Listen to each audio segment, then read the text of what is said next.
고린도전서 16장 1절에서 4절 말씀입니다. 성도를 이해하는 연보의 가나여는 내가 갈라디아 교회들에게 명한 것 같이 너희도 그렇게 하라. 매주 첫날에 너희 각 사람이 수입에 따라 모아두어서 내가 갈 때에 연보를 하지 않게 하라. 내가 이를 때 너희가 인정한 사람에게 편지를 주어 너희의 은혜를 예루살렘으로 가지고 가게 하리니 만일 나도 가는 것이 합당하면 그들이 나와 함께 가리라. 아멘. 할렐루야. 우리를 사랑하시는 하나님의 사랑과 은혜를 알고 누리기에 참으로 좋은 계절입니다. 오늘도 우리를 사랑하시는 하나님을 기뻐하여 믿음의 선한 경주를 하는 여러분에게 채워주시는 하나님의 은혜가 넘쳐나는 복된 이 시간 되기를 예수님의 이름으로 축복합니다. 축복합니다. 예, 옆에 계신 분과 함께 인사할 때요. 하나님 함께 하십니다. 하나님이 도우십니다. 하나님이 붙잡아 주십니다. 성도님은 잘 됩니다. 좋아집니다. 승리합니다. 네, 감사합니다. 네, 오늘 우리에게 주신 하나님 말씀을 통해서 모든 교회는 하나입니다. 모든 교회는 하나입니다. 이런 제목으로 하나님 말씀을 증거하겠습니다. 사도 바울은 고린도 교회에 편지를 보내면서요. 이 편지를 읽는 사람이 누구인지 이렇게 불러주었습니다. 고린도에 있는 하나님의 교회, 곧 그리스도 예수 안에서 거룩하여지고 성도라 부르심을 받은 자들과 곧 또 각처에서 우리의 주 곧 그들과 우리의 주 대신 예수 그리스도의 이름을 부르는 모든 자들에게 이 고린도 전서를 썼다 했습니다. 그런데요, 우리가 고린도 전서 지금 15장까지를 생각해 보았는데요. 바울이 고린도에 이 편지를 보낸 이유가 무엇 때문일까요? 왜 편지를 보냈을까요? 단순히 안부를 묻기 위한 편지가 아니었죠. 그럼 어떤 편지였어요? 고린도 교회에 있는 문제를 지적하고 너희에게 고린도 교회에 이런 문제가 있다. 그 문제를 지적하고 그 문제를 바로 잡기 위해서 때로는 책망도 하고 또 이렇게 하라고 지도도 했습니다. 우리가 그렇지 않아요? 여러분 편지를 받을 때요. 어떤 편지가 좋을까요? 지금 편지 별로 안 쓰죠. 편지 받아본 지 꽤 오래돼가지고요. 그런데도 좋은 편지가 있더라고요. 어떤 편지요?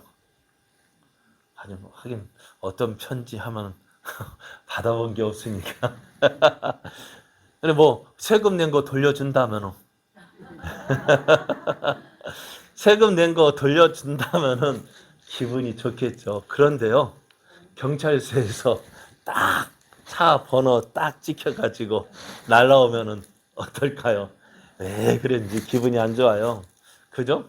다른 건 괜찮은데 그것만큼 속 쓰린 편지는 없는 것 같아요.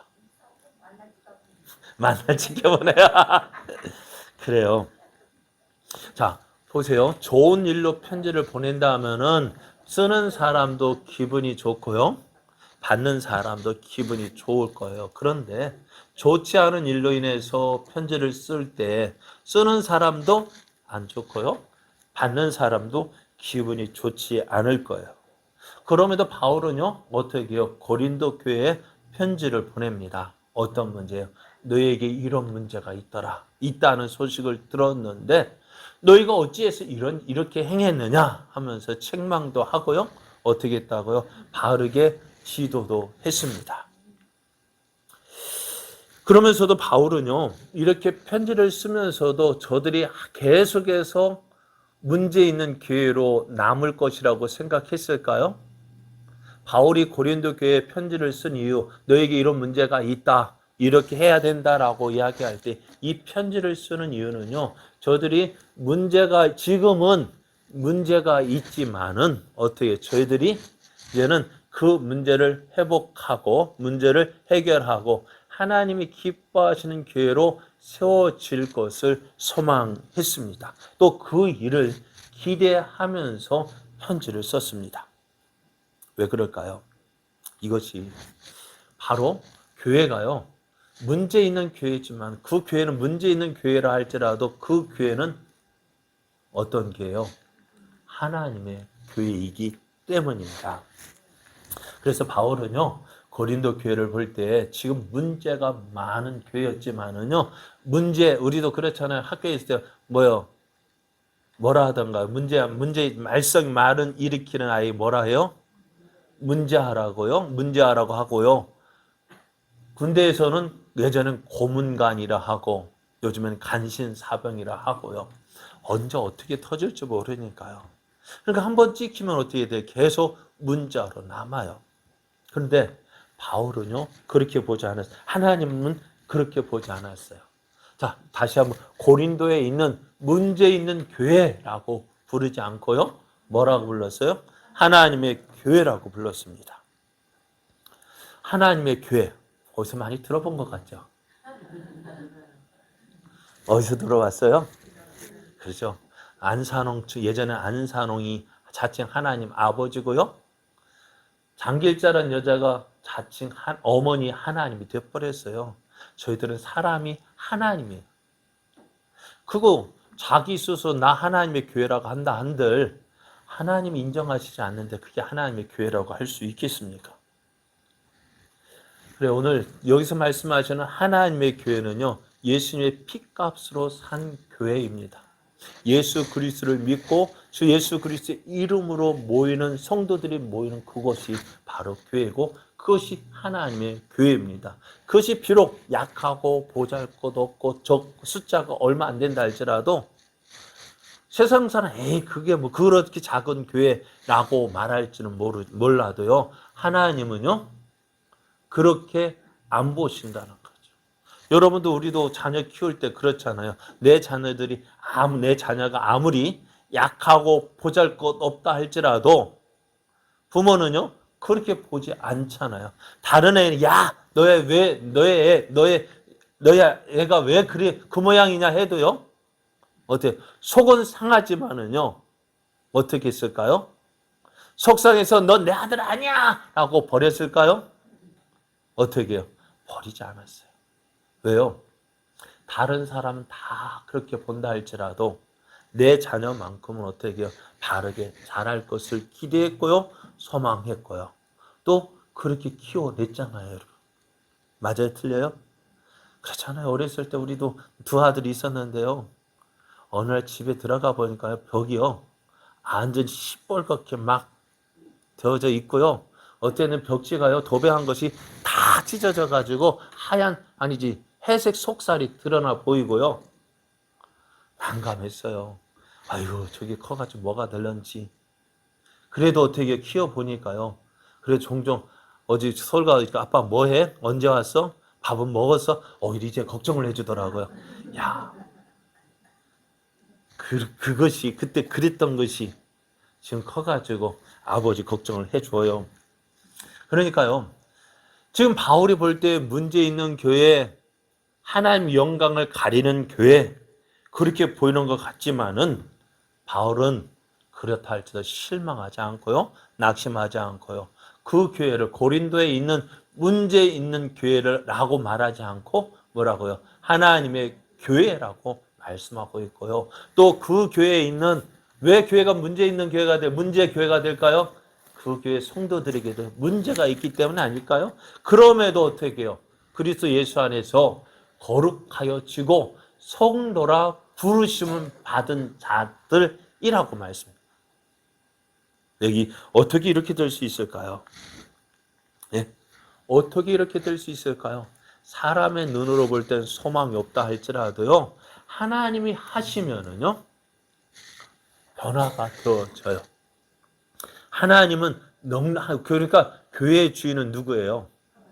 사람이 주인 아니에요. 목사가 주인 아니고요. 성도가 주인이 아니에요. 누가 주인이? 하나님이 주인이고요. 하나님의 뜻대로 하나님 기뻐하시는 모습을 오늘도 세워가고 계시는 거예요. 그러면 우리는 어떻게 될까요? 그 하나님의 인도하심에 순종하는 거예요. 그리고 날마다 우리가 하나님께서 우리 교회를 통해서 무엇을 하길 원하실까? 기도하면서 그 뜻을 찾아갈 때에 우리 안에서 부족하고 정말 아무것도 없지만은 그럼에도 어떻게 하나님의 뜻이 이루어지고 하나님의 영광이 나타나는 거예요. 그래서 비록 문제가 있고 어리숙해 보이지만 하나님은 이런 교회를 통해서 하나님의 뜻을 이루시고 하나님의 영광을 나타내십니다. 그래서 원하는 것은 우리 제자교회가 이렇게 하나님의 뜻을 이루는 교회가 되기를 원합니다. 또 우리 모든 성도가요, 한마음 한뜻이 되어서 그리스도 안에서 정말 옛사람 버려지고 날마다 새로운 사람, 정말 주님이 기뻐하시는 새로운 사람으로 만들어지고 또 성숙해져 가기를 원합니다. 그래서 지금까지 우리가 고린도전서를 살펴보면서요, 고린도 교회가 참 문제가 많은 교회라는 사실을 보았습니다. 그럼에도 어떻게요? 바울은 고린도 교회가 이렇게 문제가 많은 교회임에도 불구하고 그들의 문제에 대한 하나님의 뜻을 전했어요. 왜요? 이렇게 할 때 하나님께서 고린도 교회를 새롭게 세워 가실 것을 믿었기 때문입니다. 그래서 지금 이제 고린도전서 이제 15장까지 읽고요. 이제 마지막 16장이 남았는데 바울이 이제 뒤돌아 보면서 이 교회가 하나님 기뻐하시는 교회로 세워질 것을 믿고 있었습니다. 이제 고린도 이제 16장인데요. 16장을 보면은 뭐 어떻게 이야기 말씀하고 있냐면은 성도를 위한 연보에 관하여 이야기를 하고 있습니다. 15장에서 교훈한 부활에 관한 내용이 신앙의 본질에 관련된 것이라면은요, 오늘 본문 말씀은요, 우리 성도의 삶과 연관이 되어져 있습니다. 바울은 우리가 생각하고 있는 고린도 전서를 보내기 이전에 고린도 교회에 이 연보에 대한 이야기를 했습니다. 어떻게 하기로 했냐면은 그 방법 갈라디아 교회에 명한 것 같이 고린도 교회도 그렇게 너희도 이렇게 하라고 말씀해요. 갈라디아 교회가 어떻게 했기에요?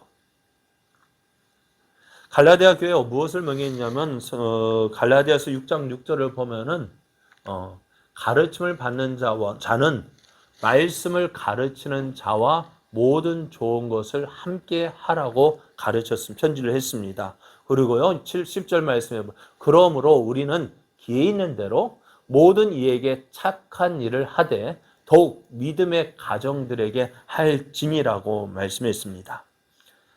이렇게 바울은 갈라디아 교회에요 편지하면서 모든 좋은 것을 가르치는 교사와 함께 나누고 또 기회가 있는 대로 모든 사람들 특히 어떻게 믿음의 가정들에게 이 좋은 것 착한 일을 하라고 권면했습니다.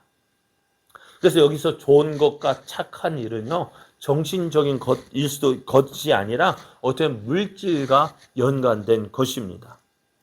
특히 가르치는 자와 모든 좋은 것 함께 나누라고 한 말 가운데 어떻게 보면은 지금 고린도 교회가 세워지고 복음이 증거되어질 때는 대체로 복음 말씀이 어디에서 보낸 사람들 예루살렘 교회에서 보낸 그 복음 전도자들에 의해서 복음이 증거되어졌고 또 그 말 가르침을 받아서 교회가 세워졌습니다.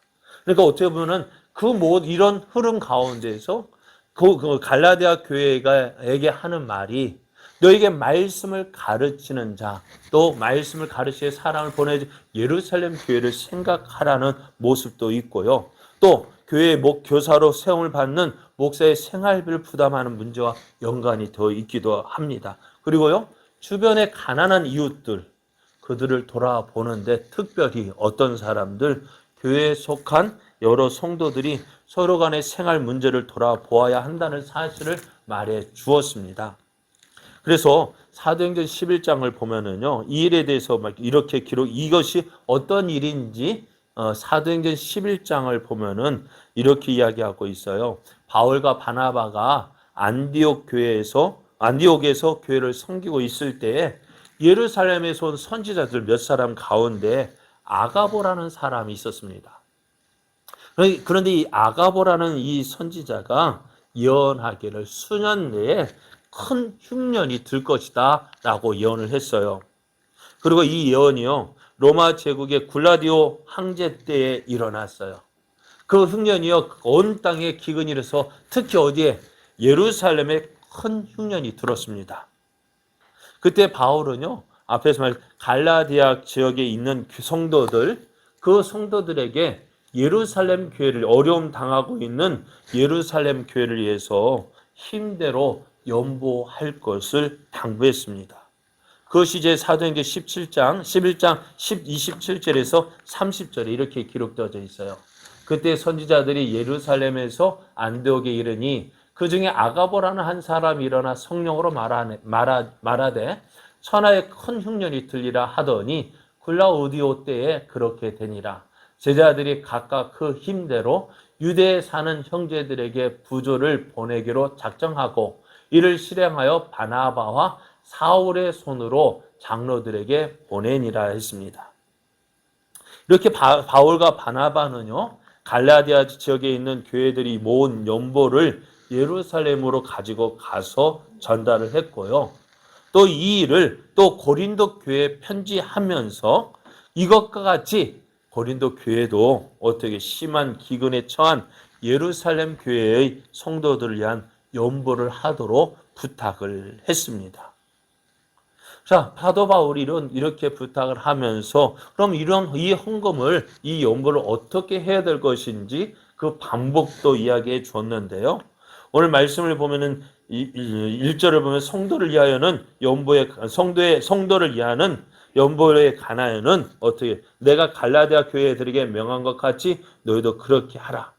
매주 첫날에 너희 각 사람이 수입에 따라 모아두어서 내가 갈 때에 연보를 하지 않게 하라고 했습니다. 그러니까 바울은 어떻게 고린도 교회 성도들에게 매주일 공예배를 위해 교회 모일 때에 정기적으로 연보를 하도록 요구했습니다. 바울은 갑작스럽게 연보하지 말고 교회가 사전에 미리 준비해야 한다는 사실을 언급하고 있습니다. 이것은요, 한꺼번에 많은 액수의 연보를 요구하라는 말이 아니라 일상적인 삶의 소유 가운데 일정 부분을 나누어 주도록 요구한 것입니다. 성도들은 마지 못해 하는 것이 아니라 또 헌금을 할 때요, 어떻게 억지로 하면 마지 못해서 또 억지로 해서는 안 된다라고 말씀하고 있어요. 우리가 참 교회 오면서 시험 드는 것이 뭐냐? 다른 것도 있지만은 헌금에 대해서 참 시험에 드는 경우가 많아요. 그러니까 한때 인터넷상에서 보니까 교회를 비판하는 사람들, 비난하는 사람들 보면은요, 야, 저도 보고 깜짝 놀랐어요. 헌금의 종류가 수십 가지예요. 뭐 그리 헌금의 종류가 그리 많은, 목사님 저도 보고 이렇게 많아도 되나 하는 정도예요. 그것 때문에 안 믿는 사람들이 교회를 향해서 비난하기도 하고, 야, 교회가 맨날 돈 내라고 한다.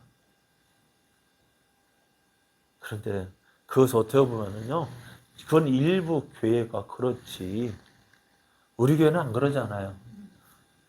그죠? 우리 교회는 안 그러잖아요. 헌금은요, 솔직하게 어떻게 해야 되느냐? 자발적으로 해야 합니다. 자원해서 해야 그것이 하나님의 기뻐 받으시는 거예요. 여러분 그렇잖아요. 명절 때 우리가 가서 부모님에게 용돈을 줄 때도 있고 자녀들 와서 용돈을 줄 때도 있는데요. 여러분 어떻게 주는 것이 진짜 기쁠까요? 받는 사람도 기분 좋고 주는 사람도 기분이 좋을까요? 네? 자, 남편이요, 아들이 부모님께 용돈을 드리는데요. 어떻게 해드리면 좋을까요?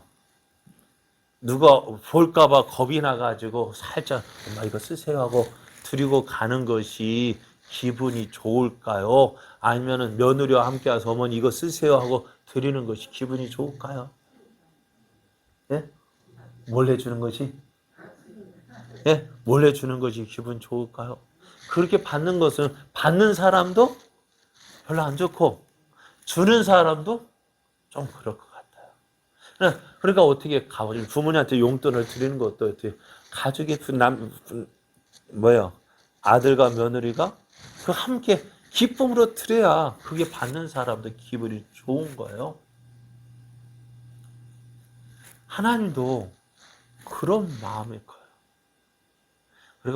우리가 헌금할 때 다른 사람 눈치 보고 야 어떻게 할까? 다른 사람이 나를 어떻게 생각할까? 그럴 거 생각하면서 억지로 또 체면 치료를 한다면은요, 그거 어떻게 한다? 오늘 요즘에 새벽 예배 말처럼 사람에게 보이려고 하는 모든 것들은 외식하는 것은요, 이미 어떻다고 그 상을 받았다고 했어요. 사람의 칭찬 이미 받으면은 그거 뭐 하겠어요?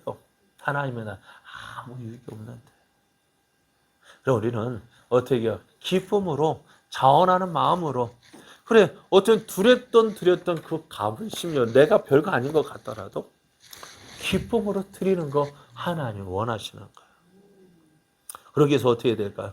미리 준비하라고 말씀하셔요.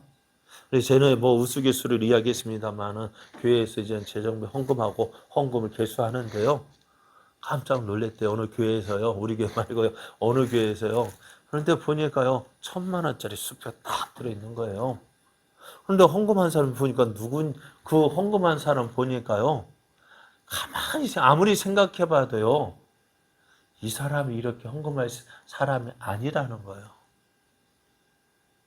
그래가지고 조용히 그 헌금한 사람 불렀대요.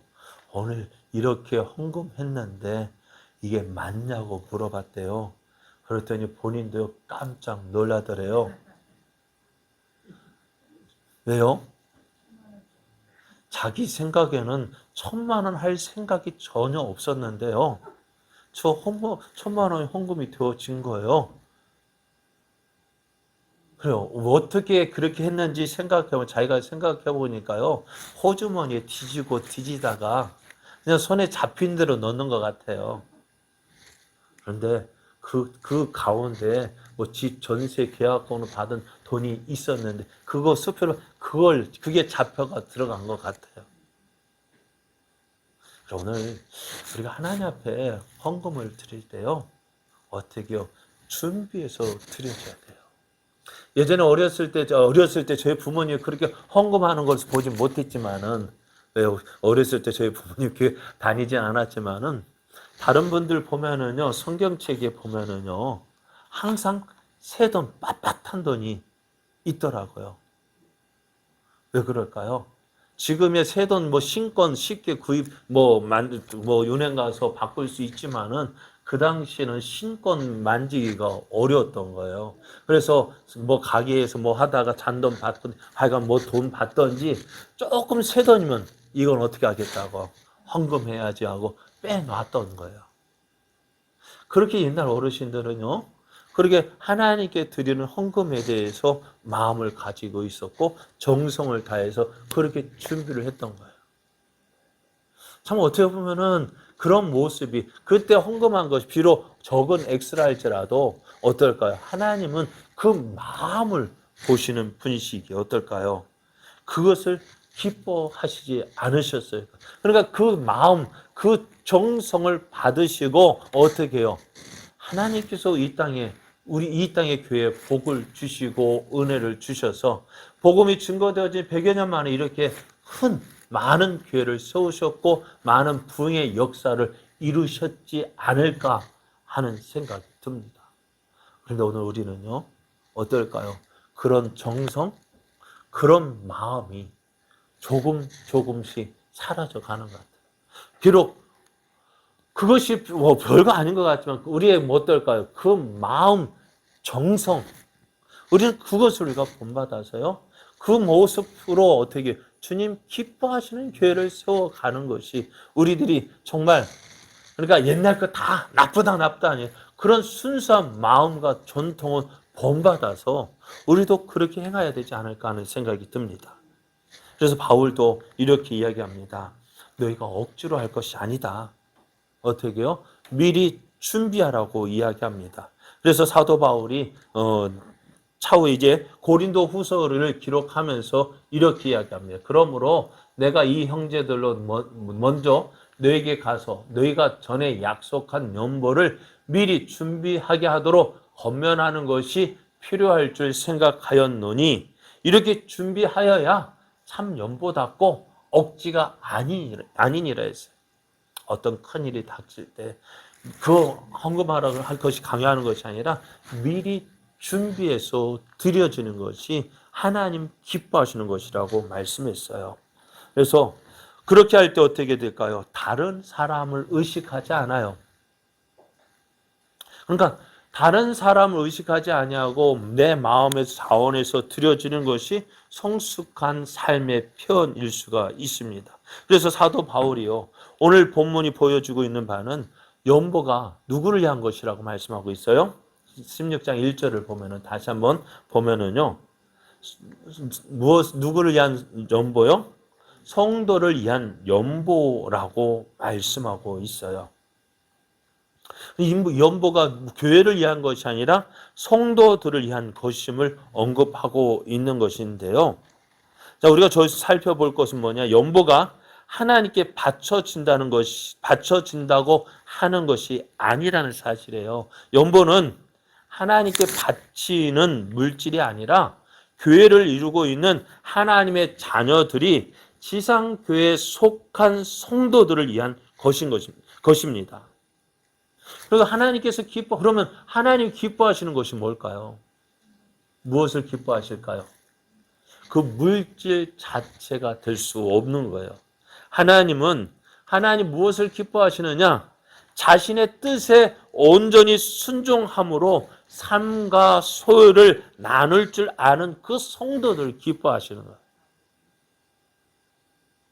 앞에서 말씀드렸습니다만 그렇게 자녀가 아들이 와서 엄마 부인 몰래 용돈 드리는 거 아무리 많이 받는다 한들 그게 기쁠까요? 네? 어떨까요? 그게 기쁜 게 아니에요.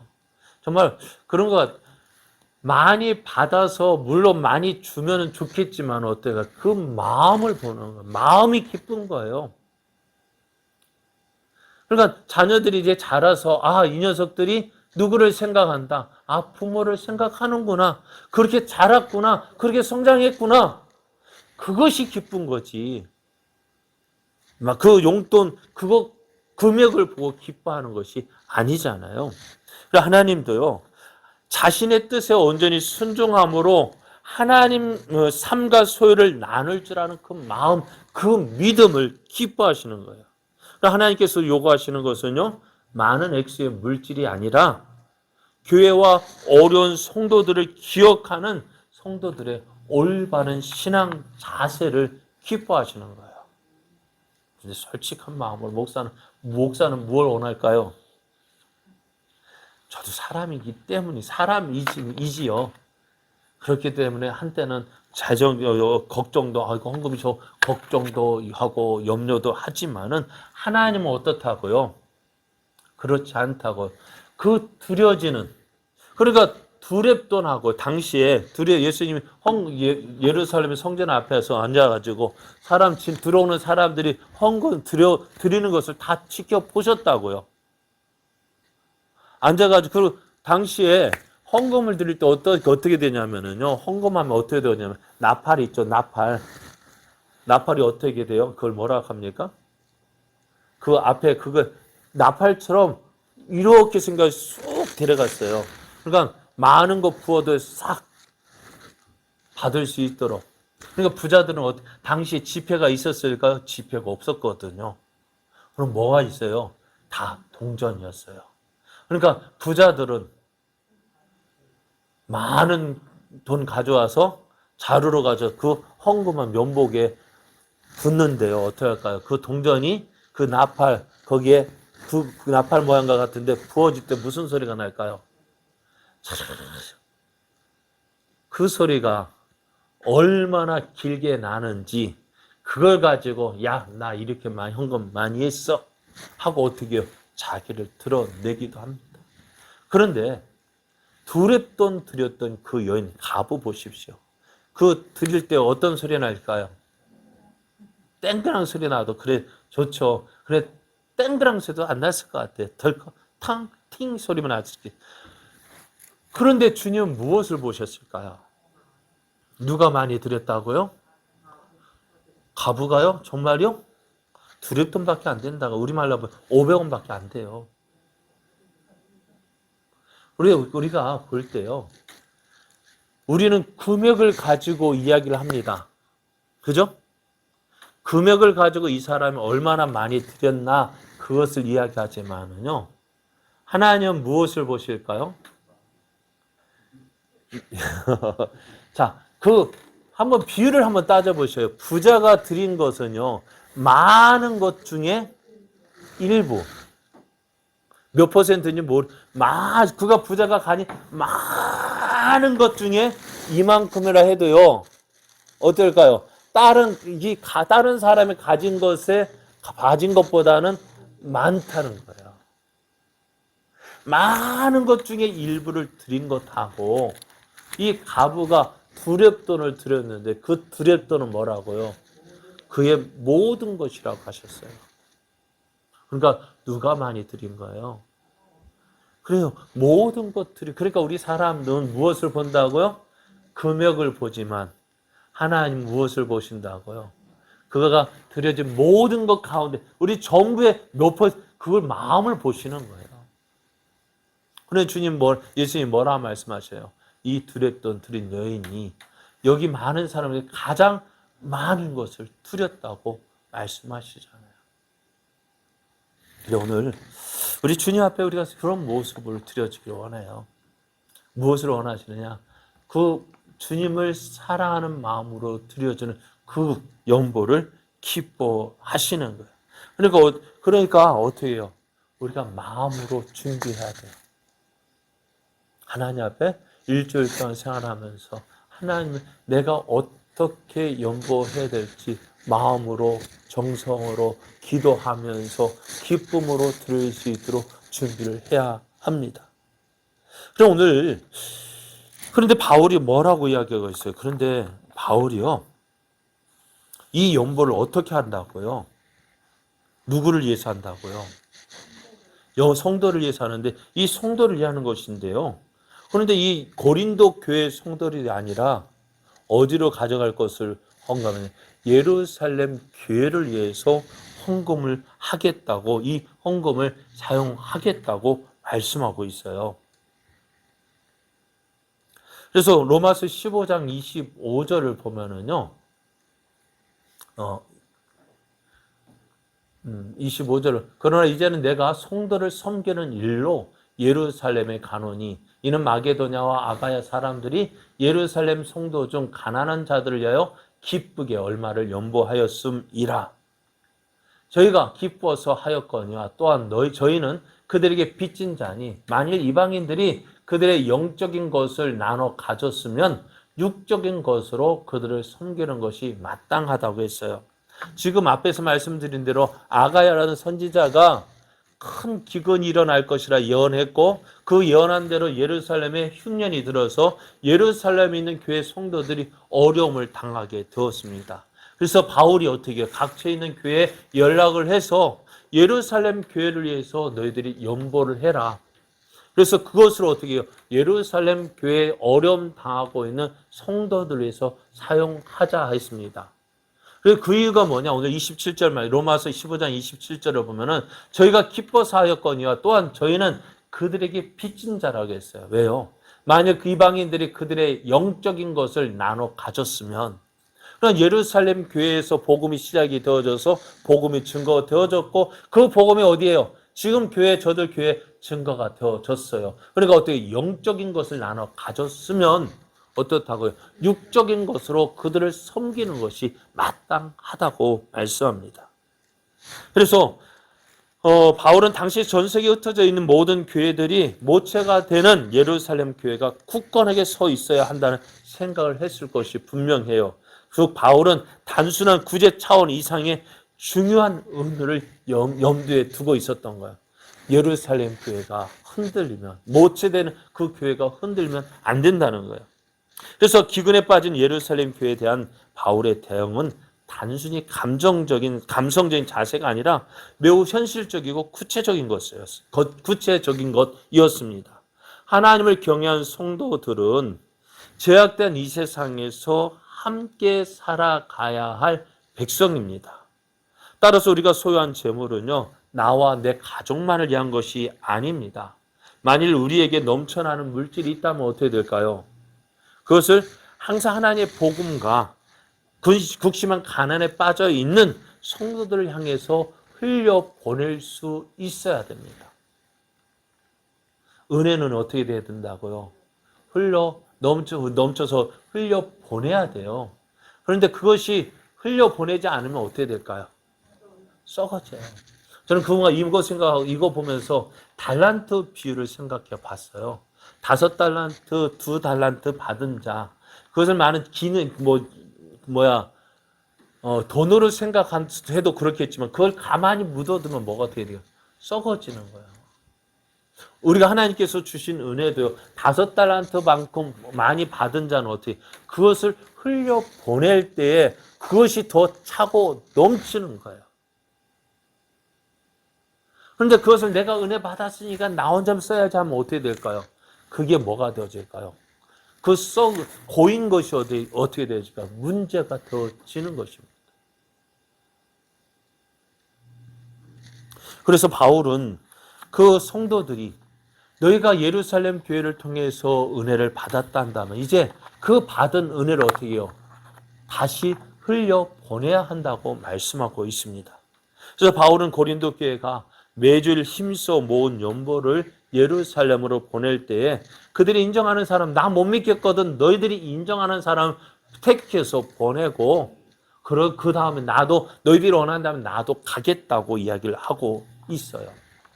자, 그러면은 어떤 사람은 오늘 말씀을 듣고요, 이렇게 이야기할 수 있어요. 왜 고린도 교회가 어려움을 당하고 있는 예루살렘 교회를 위해서 연보해야 하느냐 하는 이런 물음을 가질 수도 있습니다. 우리도 어려운데, 그죠? 우리 가운데도 어려운 사람이 많은데 왜 우리가 다른 교회를 도와야 하느냐는 것입니다. 사실 이것이 쉽지는 않아요. 저도 가끔 이제 총회에서 편지가 와요. 어느 교회 어려움 당했으니까 한번 헌금해 주십시오. 그렇게 해달라고 편지를 받을 때마다 마음이 아프면서도 우리 교회도 어려운데 라는 생각으로 그것을 접어둔 적이 한두 번이 아니에요. 우리도 어려운데, 그죠? 우리도 지금 어려운데 다른 사람 어떻게 돕느냐? 그럼에도 어떻게 해요? 바울은 고린도 교회를 통해서, 갈라디아 교회를 통해서 어려움에 처한 예루살렘 교회를 도우라고 명하고 있어요. 왜요? 그것이 바로 우리의 신앙 고백이기 때문에요. 우리가 사도신경을 고백하는 것이 거룩한 공교회를 믿는다고 했습니다. 성도의 교제를 믿는다고 했습니다. 왜? 우리가 거룩한 공교회가 뭐냐면요, 하나된 교회를 말하는 거예요. 우리 구례 지역에도 40개의 교회가 있어요. 교단도 다르고요, 세워진 곳도 달라요. 그런데 그 교회가 각각 다른 이름으로 서 있지만은 그 교회가 각각, 그러니까 교단도 총회도 틀리고요, 교리도 틀려요. 그런데 그게 어떻게 하나가 될 수 있을까요? 그래서 지난주에 우리가 구례 기독교 연합회에서 함께 모여서 부흥회를 할 수 있었던 이유가 뭘까요? 우리는 한 아버지입니다.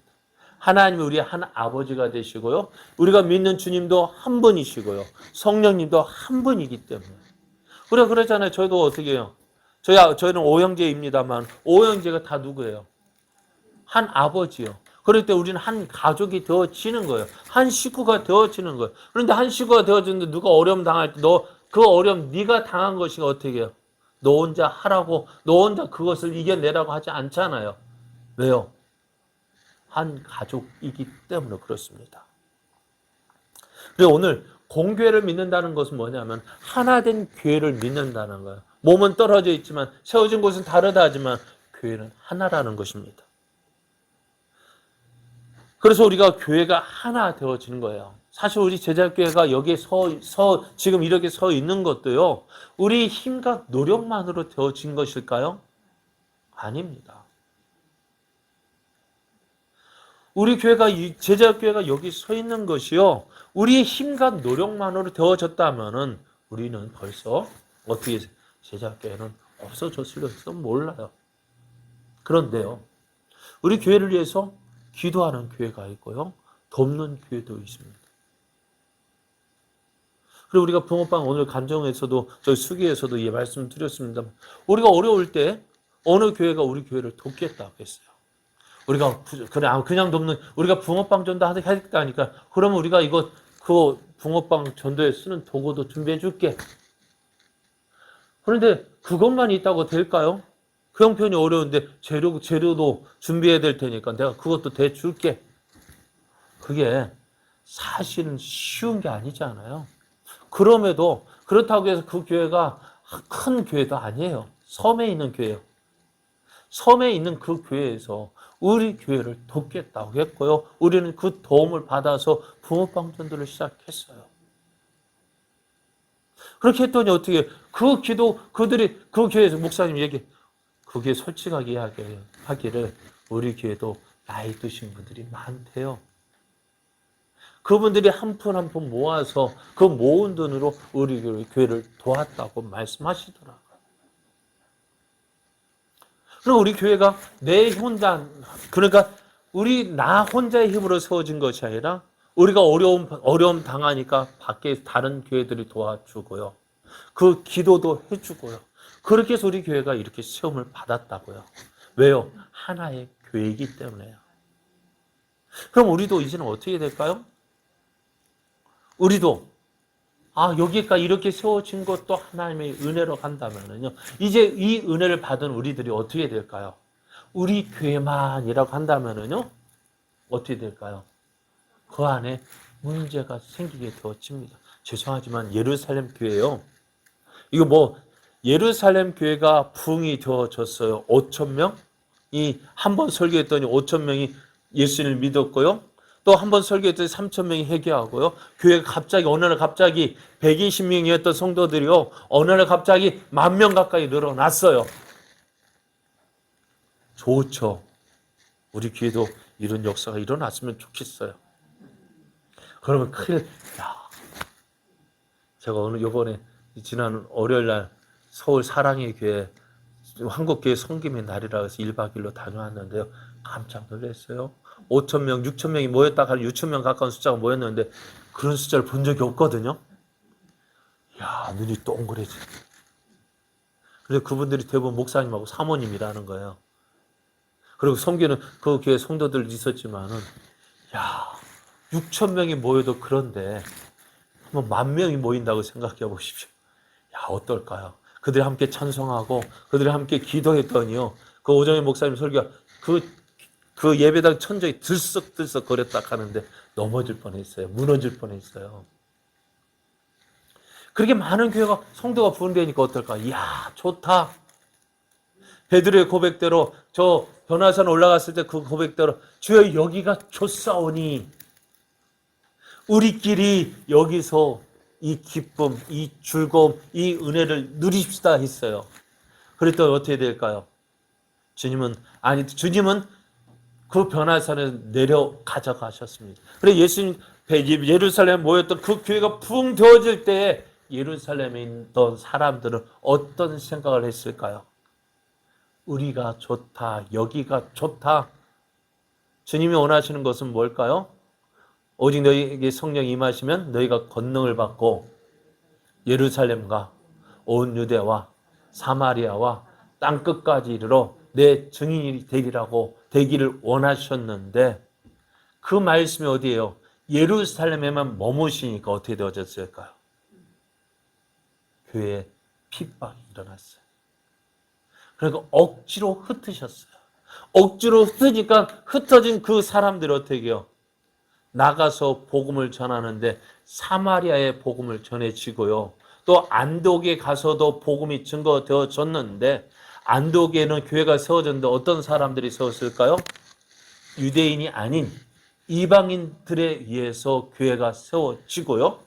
그래서 그 교회 안디옥 교회에서 어떻게 해요? 처음으로 그리스도인이라는 말이 들을 정도 그렇게까지 복음이 증거되어졌습니다. 그래 오늘 우리가 은혜 받은 거 있죠? 어떻게 될까요? 은혜를 받은 거 우리끼리만 쓰면 좋겠지만은 어떨까요? 그거는 하나님께서 기뻐하시는 것이 아니에요. 우리는 어떻게 이제 우리도 어떻게 다른 교회에 세워질 때 다른 교회 도움도 받았고 기도도 그들의 기도로 우리가 여기까지 세워졌다면은요. 우리는 이제는 우리도 어떻게 될까요? 받은 은혜를 어떻게 흘려 보내야 돼요. 그래야 될 때 그렇게 될 때 교회가 어떻게 될까요? 더욱더 건강한 모습으로 성장이 되어지고 또 더욱 아름다운 일, 큰 일을 행할 수 있는 그런 교회가 될 거예요. 우리도 한번 기도합시다. 하나님, 우리가 지금까지 다른 교회의 도움과 기도를 받아서 여기까지 왔습니다. 오늘 고린도 교회도 어떻게 보면 그렇게 교회가 세워졌어. 이제 해야 될 일은 뭘까요? 이제 받은 은혜를 흘려보내야 돼요. 어떻게? 나보다 어려운 교회, 힘든 교회를 위해서 우리가 받은 것처럼 그들에게 보내주고 그리고 하나님의 은혜를 흘려보내는 교회. 왜 그렇게 해야 돼? 교회는 하나이기 때문에요. 그래서 우리도 이러한 교회 되어지길 원합니다. 하나님, 우리 제자교회가요, 하나님께서 주신 은혜로 부흥되어지고 성장되어지는데 이것이 우리 교회만 머무르지 아니하고 하나님이 주신 은혜로 어떻게 해요? 흘려보내는 교회가 되게 하여 주옵소서. 더 그래서 어떻게 해요? 하나님이 기뻐하시는 하나의 교회가 아니라 큰 나무 교회, 하나의 큰 나무가 아니라 어떻게 해요? 숲을 이루는 교회. 어떨까요? 물론 큰 나무도 있어야 되지만은요, 어떻게 해요? 작은 나무들이 모여서 숲이 이루어질 때 더욱더 아름다운 모습이 되어질 줄로 믿습니다. 우리 교회가 그런 교회를 세워가는, 그런 교회를 이루는 그런 모습에 정말 하나님 기뻐하신 그런 교회를 세워가는 그런 모습이 되어지길 원합니다. 교회는 많은 교회가 있습니다만 그 많은 교회가 어떻게 해요? 한 하나님을 믿고 한 예수님을 믿고 한 성령 안에 거하게 어떻게 해요? 하나라는 사실을 기억하십시오. 그래서 우리가 받은 은혜 어떻게 해요? 흘려보내주고 또 우리도 더 큰 교회에서 더 그 은혜도 흘려받고 우리도 어떻게 은혜를 보내는 그런 교회로 세워지기를 원합니다. 그렇게 세움받고 또 그렇게 하나님을 기쁘시게 하는 교회 되어지기를 원합니다.